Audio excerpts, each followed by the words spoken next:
शहादा तालुक्यातील प्रकाशा येथील कार्तिक स्वामींचे मंदिर शुक्रवारी 6:19 भाविकांना दर्शनासाठी खुले करण्यात आले।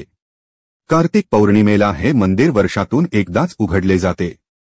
यावेळी विविध धार्मिक कार्यक्रमांचे आयोजन करण्यात आले होते।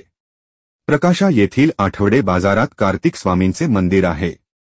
हे मंदिर पुरातन काळातील आहे। मंदिर वर्षातून एकदाच उघडते म्हणून मोठा उत्सव या ठिकाणी साजरा केला जातो। कार्तिक पौर्णिमेला मंदिर परिसरात विविध साहित्य विक्रीची दुकाने थाटली जातात। त्यामुळे मंदिर परिसराला यात्रेचे स्वरूप येते। मंदिराला रंगरंगोटी करून विद्युत रोषणाई करण्यात आली होती। भाविकांना सहज दर्शन घेता यावे यासाठी समितीने बॅरिकेड लावलेले असून महिला व पुरुषांच्या वेगवेगळ्या रांगांसाठी सोय करण्यात आली होती। मंदिर समितीकडून दरवर्षी कार्तिक पौर्णिमेला होम हवन केले जाते। श्री न्यूज शहादा। कार्तिक पौर्णिमा निमित्त आज इथं हे जे मंदिर जे आहे हे मंदिर वर्षातून एकदाच उघडलं जातं।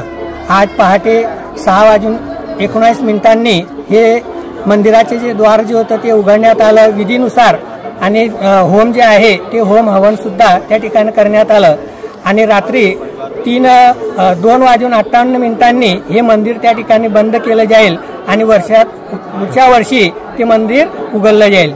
हे मंदिर जे आहे हे तापी नदीच्या किनाऱ्यावर वसलेलं अतिशय सुंदर असं मंदिर आहे आणि हे मंदिर अहिल्याबाई होळकरच्या काळातील हे मंदिर आहे आणि या मंदिराचं जे पुरातन तत्वानुसार जर आपण बघितलं तर हे प्रकाशामध्ये 6 महिन्याची रात्र आणि 6 महिन्याचे जे दिवस होता त्यावेळेस हे मंदिर त्या ठिकाणी बांधलं गेलेलं होतं आणि कार्तिक स्वामीचे जे काय आपण मोरपीस बघतोय हे मोरपीस जे आहे हे सुद्धा एक कार्तिक स्वामीला प्रिय आहे।